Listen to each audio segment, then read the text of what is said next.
He was doing more from in prison? Is that what you're saying? Yeah, at its maximum, he was doing about 400 kilograms of per month while in prison, and while on the street, he was doing about 300. Heroin. What else? Marijuana.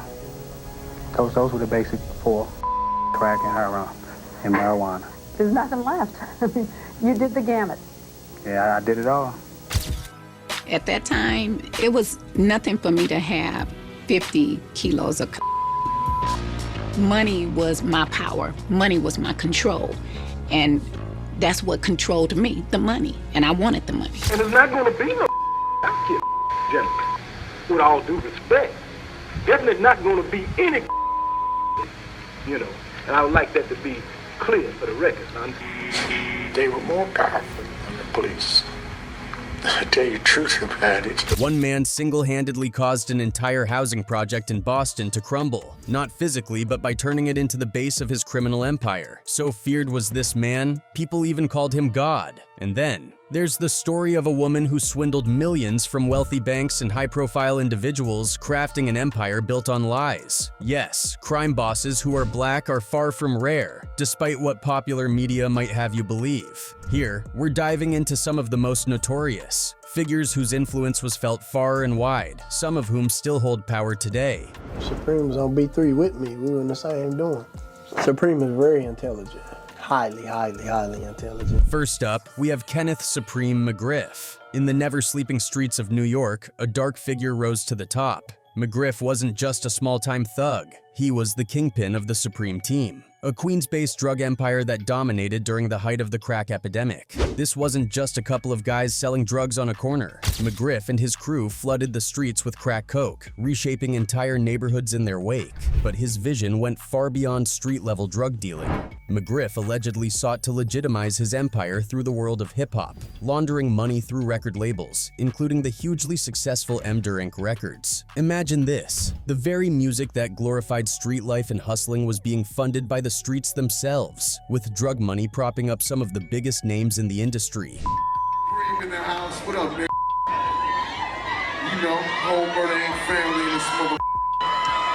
McGriff's strategy was cunning. He knew how to blend criminal enterprise with the legitimate world of music and entertainment. Even when he found himself behind bars, his influence didn't wane. The deep roots of these criminal organizations run long and deep, and even prison walls couldn't fully cut McGriff off from his empire. His power was so entrenched that even from behind bars, people claimed he still had a hand in the criminal activity taking place on the outside. But McGriff's reign wasn't just about money and drugs, it was about violence too. His reputation was drenched in blood. In 2001, he allegedly paid $50,000 to have two rivals eliminated, a move that would eventually lead to his conviction for murder for hire in 2007, earning him a life sentence. Yet even as he faced his downfall, rumors swirled about his involvement in other high-profile crimes, including the murder of Jam Master Jay, a member of the legendary rap group Run DMC, and the attempted assassination of rapper 50 Cent. With Preem. You see what I'm saying? He's from my neighborhood. He understands the difference. So he'll look at it and go, he's gonna do something, like address it in that way. You don't have to address a rapper with shooting him, you know what I'm saying, 9 times. McGriff ruled through fear and intimidation, leaving a bloody trail behind him and solidifying his place as one of New York's most notorious crime bosses. On the flip side, we have Jamila Davis, a woman whose empire was built not on violence, but on lies, deception, and a sharp mind for fraud. She currently owes the government $12.5 million in restitution. But as always with Jamila, the marathon continues. While McGriff was running the streets, Davis was navigating the corridors of power, scamming wealthy investors and banks out of millions. During the early 2000s, Davis became infamous for her involvement in a complex web of fraudulent loans and fake real estate deals. Her scheme was intricate, relying on falsified documents, inflated property values, and the help of high-profile accomplices who helped give her crimes a veil of legitimacy. Davis was no small-time con artist. She operated within elite circles, using her connections to boost her credibility and execute her fraud on a massive scale. Her criminal enterprise left a trail of financial ruin, affecting countless victims and shocking financial institutions that had fallen for her lies. But like all empires built on deception, it eventually came crashing down. In 2008, law enforcement caught up with Davis, and she was convicted and sentenced to prison. Her multi-million-dollar empire of lies crumbled. But her story didn't end there. After serving her time, Davis emerged from prison with a new outlook. At least, that's what she says. She reinvented herself as a motivational speaker and author, sharing her story of redemption and transformation. Through her books and speaking engagements, Davis claims to have turned over a new leaf, offering insight into the mind of a woman who once thrived in the dangerous world of financial crime. The only way I survived was really just still trusting in God. I went on a spiritual journey. I learned behind bars how to write books. Jamila wrote a series of self-help books that went to women's prisons all over the world. However, some still wonder whether this new version of Jamila Davis is truly reformed or just another act in a long line of deceptions. Unlike Davis, though, there's one man whom no one doubts remains unrepentant, Rayful Edmond. If the name Rayful Edmond rings a bell, that's probably because of the lasting impact he had on the drug trade in Washington, D.C. back in the late 1980s. Heroin. What else? Marijuana. Those were the basic four: crack and heroin and marijuana. There's nothing left. I mean, you did the gamut. Yeah, I did it all. Rising from the shadows of the city's underworld, Edmond built himself up as one of the most formidable figures in the coke trade. He wasn't just another drug dealer. He ran a sophisticated network that transformed DC into a central hub for the national coke market. At the height of his power, his organization was a well-oiled machine, moving massive amounts of coke with precision, not just in the capital, but reaching far beyond its borders. His empire, built on an intricate web of dealers and couriers, became a marvel in the criminal underworld. Edmond wasn't shy about his success either. Known for his extravagant lifestyle, he flaunted his wealth in the typical kingpin fashion. Fancy cars, flashy jewelry, and luxury homes. But behind the scenes, it wasn't all about glitz and glamour. His connections to Colombian drug cartels were a major part of his rise to power. These partnerships ensured his operation was always well-stocked with coke, giving him the upper hand against rivals and keeping law enforcement at bay. Edmond was a strategist. Even after his 1989 incarceration, he didn't lose his grip on the streets. He found ways to maintain control over his drug empire through a loyal network of associates, proving that his influence wasn't just about brute force, but about intelligence and loyalty as well. History. He was doing more from in prison? Is that what you're saying? Yeah, at its maximum, he was doing about 400 kilograms of per month while in prison, and while on the street, he was doing about 300. I think it's much easier than when you're on the street. Easier than on the street? Much easier because you're right there with the people that have direct access to the narcotics that you need. Colombians, Cubans, Mexicans. Rayful Edmond was a big name, no doubt, but there were other figures just as powerful, like Haitian Jack. Now, if you know anything about the darker side of the hip-hop industry in the 90s, Haitian Jack's name has probably come up. When I moved to LA, I found my niche. I found a place where I can get plenty money and live lovely. I go in the hood, do my thing with the Mexicans to kind of hustle. Like, we were dealing with marijuana. Unlike some of the more flamboyant crime bosses, Haitian Jack was notorious for keeping a low profile, despite being deeply involved in drug extortion, and other shady activities. He had a reputation that echoed through the hip-hop world, though he was more of a behind-the-scenes figure. Haitian Jack's influence extended far beyond the streets. He had deep connections within the music industry, giving him a unique vantage point to manipulate and exploit those around him, all while maintaining his criminal empire. His list of criminal activities was long, but perhaps the most infamous was his alleged involvement in the 1994 shooting of rapper Tupac Shakur. The attack took place during a robbery at a recording studio, and though Jack was never officially charged, his name became permanently tied to the incident. He let his attorneys turn him against me, and that's the part that I'll never forgive him for, because I'm gonna ride or die with you, homie. I expect you to do the same. That event marked a turning point in the infamous East Coast-West Coast hip-hop rivalry, making Haitian Jack's reputation even more feared within both the criminal world and the music industry. Despite his high-profile criminal connections and a feared reputation, Haitian Jack has largely stayed out of the public eye in recent years. His mysterious, low-key approach stands in stark contrast to other crime bosses like Christopher Koch, who also left a significant mark on the world of organized crime. As the leader of the infamous Shower Posse, Christopher Dudus Coke commanded a powerful drug cartel notorious for its coke and marijuana trafficking operations between Jamaica and the United States. Christopher Coke was essentially a professional criminal and a ruthless businessman who was interested in making a profit. Coke's criminal empire wasn't limited to just one country. It stretched far across borders, establishing a substantial foothold in the international drug trade. In Jamaica, his influence was deep and multi-layered. He ruled over the Kingston neighborhood of Tivoli Gardens with a unique mix of fear and respect. Jamaican gang culture, shower posse, means that a group of people take out their rivals by showering them with bullets.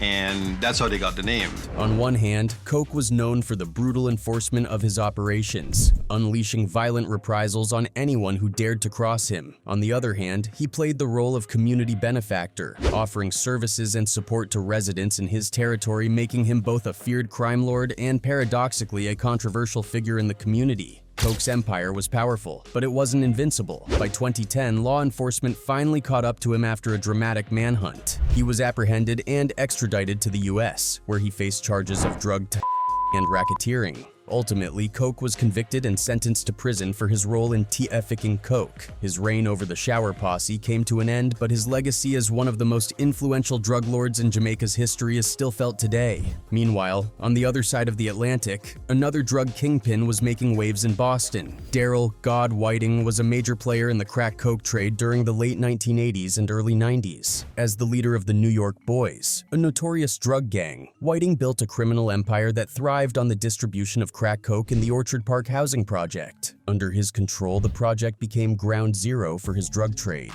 and Whiting made millions off the crack epidemic, all while wreaking havoc on local communities. Whiting was not someone to be trifled with. He ruled with an iron fist, using violence and intimidation to maintain his grip on the area. Rival gangs and even law enforcement found it difficult to challenge his control. The Orchard Park project became the headquarters for Whiting's operation, and under his leadership, the New York Boys expanded their reach, cementing their dominance in Boston and across the northeastern drug market. Whiting's methods were as ruthless as they were effective. He enforced his control with extreme measures, ensuring that his empire remained profitable and largely unchallenged. Speaking of New York crime figures, you've probably heard of Killa Cam. Yes, the rapper Cameron, also known as Cameron. Like Cam, stop fronting on that Dave Hosted tip. Come over, let's smile and sip. I'm like mama and sick. Born Cameron Giles, he came up in Harlem during the crack epidemic of the late 80s and early 90s. While he's best known for his success in hip-hop, Cameron's early life was deeply connected to the drug trade in Harlem. It's alleged that he had ties to drug operations in the area, and while he eventually moved on to the music industry, his rise to fame was intertwined with the rough realities of life in the streets. It's a bit of a disappointment, considering that Cameron was once a high school basketball star, ranked 25th in the country in the class of '94. He had all the potential to make it big in sports, but his path ultimately took him in a different direction. Another name that often comes up in conversations about crime and influence is Rick Ross, but not the rapper. Ricky Ross, better known as Freeway Ricky Ross, was once a dominant force in Los Angeles' drug scene. You were making up to $3 million a day. I've had days that I made $3 million. You had a $3 million day? Yeah. Okay. A few of them. A few of them. Back in the 1980s, he ran a sprawling coke trafficking operation that had massive ripple effects across the US, particularly fueling the crack epidemic that ravaged many cities. Ross wasn't just your typical drug dealer moving product on the streets. His operation was a well-oiled machine, moving colossal amounts of coke and playing a major role in shaping the drug trade of the time. But what made Ross even more infamous was how his criminal activities became intertwined with one of the biggest political scandals of the 80s, the Iran-Contra affair. This was a high-level political mess that involved secret arms deals and covert operations run by the Reagan administration, and somehow Ross's coke trafficking got caught up in the mix. This connection between the drug game and politics put an extra spotlight on Ross, highlighting just how deep the intersections between crime and government can run. After being arrested and spending years behind bars, you'd think that would be the end of Ross's story. But much like Jamila Davis, Ross didn't fade into obscurity after prison. He came out transformed, turning his past experiences into a platform for change. Today, he's a motivational speaker, using his life story to shed light on the devastating effects of drug trafficking and the criminal justice system. But even though he's reformed, Ross's name still holds weight in some circles. His past life as a notorious drug kingpin isn't easily forgotten. Speaking of individuals who turned their lives around, that brings us to Jay-Z, one of the biggest names in music and business today. Yeah, I'm out at Brooklyn. Now I'm down in Tribeca, right next to the Narrow, but I'll be hood forever. But before he became a global icon and billionaire, Sean Corey Carter, aka Jay-Z, had his own history in the streets of Brooklyn. Allegedly involved in the drug trade during his younger years, Jay-Z's early life was heavily influenced by the street economy, and that influence can be heard in his early music. The hustle, the grind, and the struggle all reflect his past in the drug game. Even though Jay-Z has transformed himself into a polished businessman with ventures in everything from music to sports management, whispers about his former life still linger. The stories of his involvement in the streets only add to his mystique, making his rise to the top even more legendary. And let's not forget his foray into the legal weed business with Monogram. It's not exactly the move of someone trying to shake off their past image entirely, but if Jay-Z's story sounds familiar, it's because it's not unique. There's a long list of people who started in the drug game and ended up flipping their fortunes in other ways. Two brothers who followed that path are Terry Southwest T. Flannery and Demetrius Big Meech Flannery, the co-founders of the Black Mafia family, BMF. Together, they built one of the most notorious and powerful drug trafficking organizations the U.S. has ever seen. It was a shock to his father and I.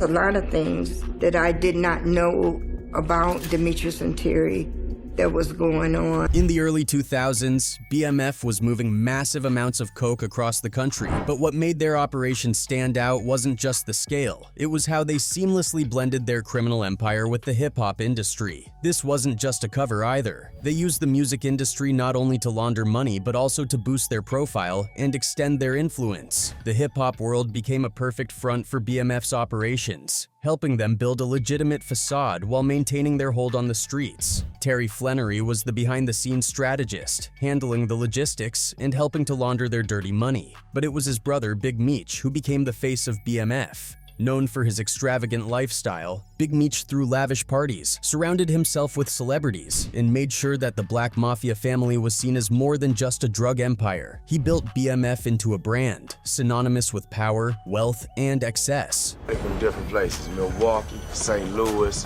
Detroit, Texas, Atlanta, Cali, you know what I'm saying, Florida. We got people from everywhere, and everybody move as one. Even after being sentenced to life in prison, Big Meech's influence continues to extend beyond the walls of his cell. Next up, we have James Bimmy Antney. If you're familiar with the crack epidemic in New York during the 80s and 90s, Bimmy's name should ring a bell. He was a key player in the Supreme Team, one of the most notorious drug crews in NYC, run by none other than Kenneth Supreme McGriff. Point of really meeting Supreme, you're around him like almost every day. Yeah, I was with Supreme like every day. The Supreme Team was legendary for its iron-fisted control over Queens drug trade, and Bimmy was right there in the thick of it. This crew wasn't just about dealing drugs. They were known for their ruthless approach to maintaining dominance, with violence being part of their everyday business. But Bimmy's story doesn't end there. As the crack era began to fade, he made a surprising pivot. He transitioned out of the drug game and into the music industry, working as a manager for various artists. Leveraging his old street connections, Bimmy found success in the entertainment world. Despite his new career path, his past is something that still looms large over him, as it often does for those who were that deeply entrenched in the game. His street credibility still matters in certain circles, but his reinvention has definitely given him a second act. Now, while Bimmy was making moves in Queens, another major player in the city's drug scene was Lorenzo Fat Cat Nichols. Fat Cat was a major figure in Queens, leading one of the largest coke trafficking operations in New York. He wasn't just another drug dealer. He commanded an extensive network that flooded the streets with coke, significantly contributing to the crack coke epidemic that devastated the city. Fat Cat's crew didn't just move drugs. They were known for their brutal enforcement tactics, keeping rivals and even law enforcement at bay through sheer aggression and strategic planning. Much like many other crime bosses of his era, Fat Cat's reign eventually came to an end. After being convicted of serious drug charges, he was sentenced to life in prison. But as the saying goes, you can take the man off the streets, but the streets don't always leave the man. Even behind bars, Nichols remains a notorious figure, with his name still holding weight in discussions of New York's criminal past. Speaking of powerful figures in the drug trade, let's move across the country to Los Angeles and talk about Jemeker Thompson, also known as Jicka. She made her mark as one of the rare women to rise to the top of the drug trade during the height of the crack epidemic. Jemeker knew that she wanted money. She wanted success. She wanted stature. You know, she wanted to be powerful. And for a woman in that era, that meant smashing through a whole lot of barriers. In the 1980s and early 1990s, Thompson ran a well-organized, large-scale coke distribution network that stretched far beyond LA's streets. Her operation was known for its efficiency, and she had a sharp strategic mind that helped her dominate in what was otherwise a male-dominated industry. At that time, it was nothing for me to have 50 kilos of money was my power. Money was my control. And that's what controlled me, the money. And I wanted the money. Thompson wasn't just a small-time dealer. She was managing an empire that spanned various levels of distribution with influence that stretched from local dealers to the broader national drug market. Like many before her, though, her run eventually came to a halt when she was arrested and sentenced to a lengthy prison term. Her case garnered significant media attention, making her one of the most high-profile women involved in the drug trade. Even though her criminal career ended with her imprisonment, Thompson's influence on the LA drug scene can't be denied. In some ways, she had almost the same level of influence on the West Coast as Jeff Fort did in Chicago. Now, if you're talking about Chicago's crime scene, you can't leave out Jeff Fort. This man made his mark as the founder of the El Ruquien gang, which rose to infamy for its brutal activities throughout the city. Fort was a fearsome figure, leading a gang that didn't just deal drugs. They were involved in extortion, violence, and a host of other criminal activities that left an indelible mark on Chicago's underworld.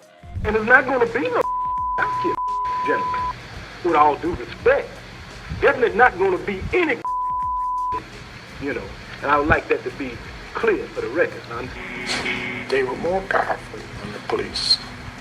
I tell you the truth about it. Fort's crew was known for its ruthlessness, and the El Rucans became synonymous with the violence that plagued the city, which is why some folks started referring to the more dangerous parts of Chicago as Chirac, a nod to the war-torn streets of Iraq. Under Fort's leadership, the El Rucans were a powerful force, deeply involved in the drug trade and using their muscle to maintain dominance. Their influence was felt not just in Chicago, but in the broader Midwest, and they played a major role in distributing narcotics throughout the region. Fort himself became a notorious figure, and his crew's involvement in high-profile violent incidents only cemented their feared reputation. But as law enforcement began to crack down on gangs in the mid-1980s, Jeff Fort's grip on power started to slip. He was eventually convicted on federal charges, including drug trafficking, racketeering, and conspiracy, and sentenced to life in prison. Despite being locked up, Fort's influence didn't completely disappear. The El Rucans, and later their offshoots, continued to have an impact on Chicago's criminal landscape, and Fort's name is still spoken with a mixture of fear and respect in certain circles.